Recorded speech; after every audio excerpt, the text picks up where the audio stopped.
This is Glenn Greenwald, one of the most effective detective reporters of our time, and he digs true, and he goes wherever the truth takes him.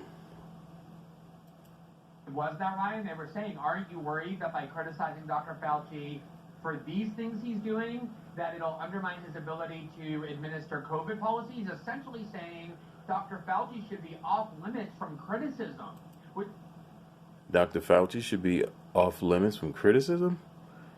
But this is America, isn't it? Which is an incredible and shocking thing to hear from journalists, saying that there should be one of those powerful and influential public officials in government who should be off limits from criticism. But then even in the article that they did run, in which they exactly tried to do what I warned they were trying to do, which was to depict this once beloved group as some sort of crypto Trump group, which has no basis in reality. Almost all of their funding comes from the public, from small donors. They use the Bernie model for funding and still do. They never got any money from Trump World or anywhere else. Didn't get any money from Trump World. That has to be pointed out. But the headline was basically Dr. Fauci's hotline is being inundated by citizens angry about these experiments, and that is endangering his ability to give counseling to people seeking information on COVID, as if ordinary citizens confused about vaccines called Dr. Fauci directly. But and if they did, so what? The framework they tried to create is if you make trouble for Dr. Fauci, you're engaged in some inherently unethical act. Yeah, I want to read from the email that you obtained and published in your... Oh, we're reading from emails that were obtained. How were they obtained? In your recent piece, this is a Washington Post reporter, writing to the head of the white coats saying, I guess my question would be what... Now, I don't know who the white coats are. Maybe these are the people in the labs, the doctors, the experimentators.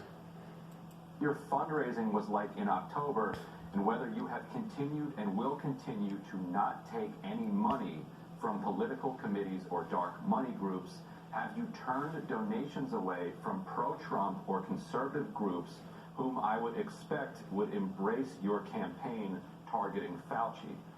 That's the email from the Washington Post to the head of White Coat, because they had been asking for all of the fundraising data, and the data that they got back wasn't feeding them the story that they were hoping, which was I guess they thought some big pro-Trump donor had funded this project.